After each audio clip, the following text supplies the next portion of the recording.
Di nga ako makatulog ngayon kasi maaga pa. Kaya advance ko na dun yung pag-overthink ko ngayon para mamaya diretsong tulog na lang. Ang init na nga ulit ngayon ng panahon, tapos wala pang tubig. Kaya bababa na muna ako para sa baba na lang maligo. Madalang na nga lang ako sipagin na maligo, tapos wala pang tubig. Ginawa ko na din pala yung basura para may pakinabang naman ako dito. Sobrang tagal nga ngayon ng elevator, kaya maghahagdanan na muna ako para mawala din yung antok ko. Kapag talaga naglalakad na ako, medyo inaantok na ako. Kapag gusto ko naman matulog, tatanggal na yung antok ko. Kaya minsan talaga di ko na alam kung anong gagawin ko sa buhay. Pero yung gagawin ko muna ngayon, magtatapon ng basura. Sa mga oras nga na yan, iniisip ko kung anong itatapon ko dito. Kung ako ba o yung basura. Kasi halos magkamoy na din kami. Chawot! Sumakay na din pala ako ng elevator para mabilis lang din ako makapunta dito sa 4th floor. Dito pala ako madalas tumatambay. Pero ngayon dito na muna ako maliligo. Eto pala yung videographer ko. Nagpa-practice siya ng TikTok. Sayo daw kayo mamaya na mini-miss you. Medyo malamig nga yung tubig ngayon. Parang ayaw ko na din maligo. Chawot! Kailangan ko nang maligo ngayon. Kasi ilang araw din akong hindi naliligo. Ganito lang din pala ako kabilis maligo kapag dito na ako naliligo sa swimming pool. Isang langoy lang din ako. Tapos na. Kaya pagkatapos ko nga makapag-swimming dito, umakyat na din ako sa taas. Kasi papagawa ko pa yung bike ng pinsan ko. Hindi naman talaga siya sira. Na-stuck lang siya. Kailangan lang daw mahanginan yung gulong. Pinagpaalam ko na to kahapon. Kaya maghanap na lang ako mamaya ng malapit na vulcanizing shop. Nang maayos ko na nga yung bike, binuhat ko na muna siya. Kasi baka masira lalo yung gulong. Eto nga si ate, sa kanya daw yung pambata.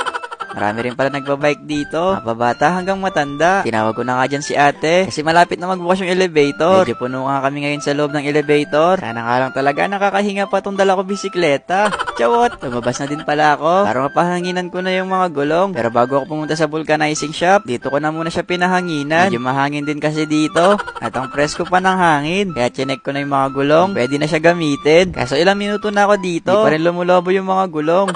Kaya dinala ko na lang dun yung bisikleta para pumunta na sa vulcanizing shop. Medyo malapit lang naman yung vulcanizing shop dito. Pangalawang kanto lang, sabi ng guardian na pagtanungan ko kanina. Hindi ko napapakita sa inyo yung haba na nilakad ko. Baka kasi puro lakad na lang yung papanood nyo.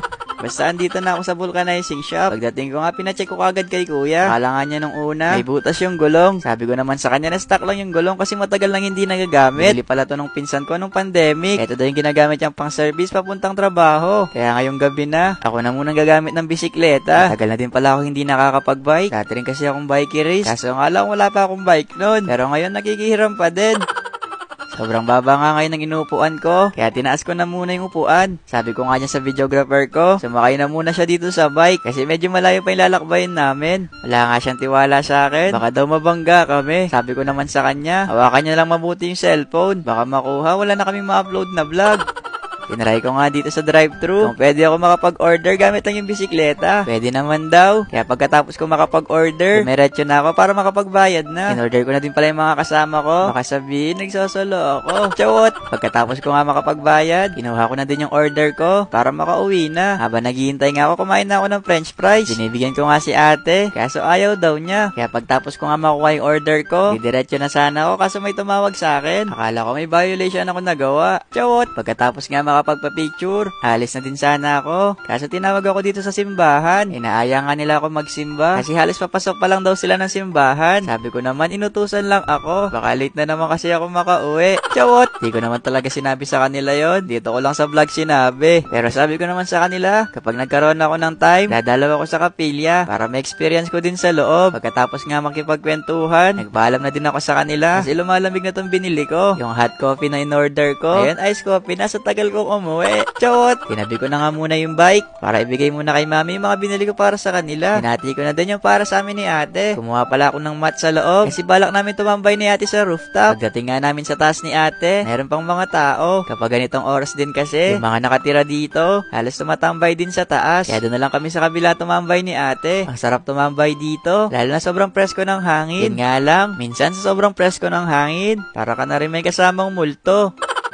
Ayaw nga maayos tong mat na to. Kaya sa isip-isip ko, minumulto na yata ako dito. Charot! Kanina pa nga ako hindi kumakain. Kaya susulitin ko na yung pagkain dito. Ang sarap din mag-stargazing dito. Kahit wala naman talaga ako nakikitang star. Ito pala yung mga in-order namin kanina ni ate. Ang sarap nga ng chicken nuggets. Kaso wala nga lang sauce. Kaya heto para sa'yo to.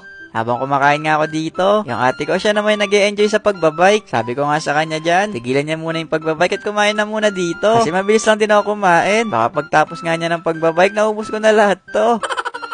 Pinag-uusapan nga namin dyan kung kailan kayo pupunta ng ibang bansa para makapag-tour na din. Una nga namin gustong puntahan ni ate yung Japan. Pero baka bukas punta na din kami ng Korea. Charot! Pero bukas may upload na akong vlog na nasa Korea na kami ni ate. Pagkatapos nga namin makakain ni ate, binalikan niya ulit yung pagbabike. Habang ako naman itutour ko muna kayo. Para naging tour guide din ako dito ha. Sa susunod may entrance na to. Charot! Kaming dalawa na nga lang ni ate dito. Kaya solong-solo namin yung buong rooftop. Kahit magsisigaw ka dito, walang masyadong makakarinig. Dito pala ako madalas tumatambay kapag nandito ako. Pwede namang umupo dito. At meron pa namang space sa baba. Kaya in case man na mahulog, meron pa naman sasalo. First time ko talaga dito. Sobrang nalulula din ako sa sobrang taas. Pero nung nakatagalan, medyo nasasanay na ako. Sobrang ganda kasi ng view dito. Nakikita mo talaga yung ilaw ng mga building. Kapag hindi na sila nailaw, ibig sabihin na natutulog na sila. Ito nga pala yung view ko dito. Nakikita mo din dito yung simbahan na nag-imbita kanina sa akin. At bago nga ako matulog, tinry ko na muna yung echo dito. Guys, andito ako ngayon sa rooftop.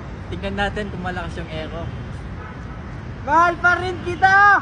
May mahal na akong iba! Ayun lang. Bye-bye!